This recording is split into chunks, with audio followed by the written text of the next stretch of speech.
નમસ્કાર મિત્રો, સ્વાગત છે તમારું આપ સૌની સયારી ચેનલ એને ગુજરાતી યુટ્યુબ ચેનલમાં. હું નિકુંજ પરમાર આપ સૌનું તહેદિલ સ્વાગત કરું છું. તો મિત્રો, આજના વિડીયોમાં વાત કરવાના છીએ પેન્શનોને મુસાફરી ભથ્થા તેમજ મેડિકલ એલાઉન્સ તેમજ ન્યૂનતમ પેન્શન લઈને સામે આવા મોટા સમાચાર. જો તમે પેન્શન ધારકો છો, તમારા માટે ખૂબ જ મહત્ત્વના ખૂબ જ સારા સમાચાર આવી રહ્યા છે. મેડિકલ એલાઉન્સ, ન્યૂનતમ પેન્શન તેમજ પગાર વધારો કરવામાં આવે છે મુસાફરી ભથ્થામાં. તો તેના વિશે વિગતે ચર્ચા કરીશું. ચર્ચા કરતાં પહેલાં જો ચેનલ પર એટલે કે એને ગુજરાતી યુટ્યુબ ચેનલ પર જો પહેલી વાર આવો ચેનલને સબસ્ક્રાઈબ કરી લે તો ચેનલ પર સરકારી કર્મચારી નિવૃત્ત કર્મચારી પેન્શન ધારક બાબતે હરેક અપડેટ મળી જશે. તો આપણી આ ચેનલ એને ગુજરાતી યુટ્યુબ ચેનલને સબસ્ક્રાઈબ કરવાનું ભૂલશો નહીં.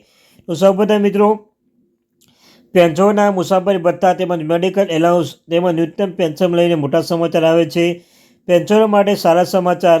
તાજેતરમાં જ પેન્શન ધારક માટે સરકાર તરફથી એક મોટો સારા સમાચાર આવે છે. પેન્શનના રાહત આપવા માટે સરકાર ઘણા મહત્વપૂર્ણ નિર્ણય લીધા છે, જેમાં 18 મહિનાની એડીએસ, મેડિકલ એલાઉન્સમાં વધારો, 71 વર્ષની ઉંમરે સંપૂર્ણ પેન્શન પાછું આપવામાં નિર્ણય લેવામાં આવ્યો છે. મોંઘવારી ભથ્થામાં 4% વધારો થશે. લઘુત્તમ પેન્શન 9,000થી વધારી 10,000 રૂપિયા કરવામાં આવશે. સરકારે ફેમિલી પેન્શનમાં લાભાર્થીઓની સંખ્યા વધારવાનો નિર્ણય કર્યો છે. આ તમામ નિર્ણયોથી લાખો પેન્શનધારકોને મોટી રાહત મળશે. ખાસ કરીને જૂના પેન્શન માટે આ નિર્ણય ઘણો ફાયદાકારક સાબિત થશે. 18 મહિનાનું એડીએસ મળશે. સરકારે પેન્શનધારકો માટે 18 મહિનાનો એડીએસ આપવાનો નિર્ણય કર્યો છે. આનો અર્થ એ થયો કે પેન્શન છેલ્લા 18 મહિનાની બાકી રકમ એક જ વારમાં મળશે. બાકી રકમ તેમના હાલમાં પેન્શન મુજબ નક્કી કરવામાં આવશે. જો પેન્શન માસિક આવક 10,000 રૂપિયા છે તેથી તેમને 18 મહિનાનું એડીએસ એટલે કે 1,80,000 રૂપિયા મળશે. આ રકમ પેન્શન માટે ખૂબ જ ફાયદાકારક સાબિત થશે. મેડિકલ એલાઉન્સમાં વધારો. હવે પેન્શન માટે મેડિકલ ભથ્થું વધીને ₹2,500 થઈ ગયું છે, જે પહેલાં 1,000 હતું. આ વધારે પેન્શન માટે સ્વાસ્થ્ય પર વધુ ખર્ચ કરવામાં મદદ કરશે. મેડિકલ ભથ્થામાં વધારો. આ નિર્ણય પેન્શન માટે ખૂબ જ ફાયદાકારક સાબિત થઈ શકે છે.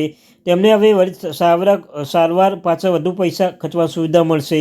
તેમને 71 વર્ષની સંપૂર્ણ પેન્શન મળશે. સરકારે 71 વર્ષની ઉંમરે સંપૂર્ણ પેન્શન આપવાનો નિર્ણય કર્યો છે. આનો અર્થ એ છે કે પેન્શનધારકોના 71 વર્ષની ઉંમરે સંપૂર્ણ પેન્શન મળશે. પહેલાં પેન્શનધારકોને 80 વર્ષની ઉંમરે સંપૂર્ણ પેન્શન મળતું હતું, પરંતુ આ નિર્ણયથી પેન્શનધારકોને ટૂંક સમયે સંપૂર્ણ પેન્શન લાભ મળી શકે છે. મોંઘવારી ભથ્થું 4% વધશે. સરકારે પેન્શન માટે મોંઘવારી ભથ્થામાં 4%નો વધારો જાહેર કરી છે. તેનાથી પેન્શનોની આવકમાં વધારો થશે. પેન્શનના વધતી જતી મોંઘવારી સામનો કરવામાં મદદ મળી છે. આનાથી ખરીદ શક્તિમાં પણ સુધારો થશે, જેના કારણે પેન્શનના જીવન ધોરણ સુધરશે અને તેનું વધુ સારી રીતે આર્થિક સુરક્ષા મળશે. ન્યૂનતમ પેન્શન 9,000થી વધીને ₹10,000 કરવામાં આવ્યું છે. સરકારે ન્યૂનતમ પેન્શનમાં 9,000થી વધીને 10,000 કર્યું છે. તેનાથી ઓછા પેન્શન ધરાવતા લોકોને રાહત મળશે. હવે કોઈપણ પેન્શનધારક 10,000 રૂપિયાથી ઓછું પેન્શન નહીં મળે. આ નિર્ણય ગરીબ પેન્શનધારક માટે ખૂબ જ ફાયદાકારક છે.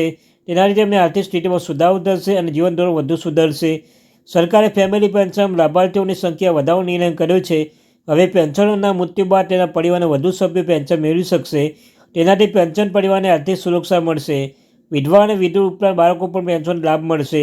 લાભાર્થીઓની સંખ્યા જણાવો તો આ નિર્ણય દેશમાં લગભગ 7 લાખ કેન્દ્રીય કર્મચારીઓ અને પેન્શનધારકોને ફાયદો થશે, જેમાં નાગરિક સુરક્ષા અને રેવન્યુ પેન્શન સમાવેશ થાય છે. રાજ્ય સરકારના પેન્શનના નિર્ણયથી લાભ મળી શકે છે અને એકંદરે આ નિર્ણયથી 1 કરોડથી વધુ પેન્શનને અસર થશે. અને મિત્રો, નફો લેવાની પ્રક્રિયા છે. પેન્શનધારક આ લાભો માટે અલગથી અરજી કરવાની જરૂર નથી. સરકાર નિયમ સીધો અમલ કરશે. પેન્શનના 2 ખાતામાં આ લાભોની રકમ પ્રાપ્ત કરવા શરૂ કરશે. જોકે પેન્શન તેનું આધાર કાર્ડ અને જીવન પ્રમાણપત્ર અપડેટ કરવું પડશે. ત્યાં સાથે સમયસર લાભ મેળવવો જોઈએ. આ યોજનાની અસર. પેન્શનની આર્થિક સ્થિતિમાં સુધારો થશે. આરોગ્ય સંભાળ વધુ ખર્ચ થશે. જીવન ધોરણ સુધરશે. પરિવારના વધુ સારી આર્થિક સુરક્ષા મળશે અને વૃદ્ધાવસ્થામાં આર્થિક ચિંતાઓની રાહત મળશે. ભાવિ યોજનાઓ. પેન્શન રકમ વધારો થશે. સ્વાસ્થ્ય વીમા સુધારો થશે. ત્યારબાદ મિત્રો, વરિષ્ઠ નાગરિકો માટે વિશેષ આવાસ યોજના બનાવવામાં આવશે. પેન્શન માટે કૌશલ્ય વિકાસ કાર્યક્રમ ચલાવવામાં આવશે. નિષ્કર્ષ. સરકારના આ નિર્ણયથી પેન્શનધારકો માટે ખૂબ જ ફાયદાકારક સાબિત થશે. તેનાથી તેમની આર્થિક સ્થિતિમાં સુધારો થશે. આ યોજનાને સફળ બનાવવા માટે અસરકારક રીતે અમલ મૂકવો મહત્વપૂર્ણ છે. પેન્શન માટે જવાબદારી ગણવી જોઈએ અને સમયસર પ્રસ્તાવ અપડેટ કરવા જોઈએ, પણ તેને કોઈપણ છેતરપિંડી બચાવવું જોઈએ અને એકંદરે આ નિર્ણયથી દેશના વરિષ્ઠ નાગરિકો માટે મોટી રાહત મળશે. તો મિત્રો, આ આજની મહત્વપૂર્ણ અપડેટ. મળીશું એક નવા વિડીયો સાથે. Thank you very much.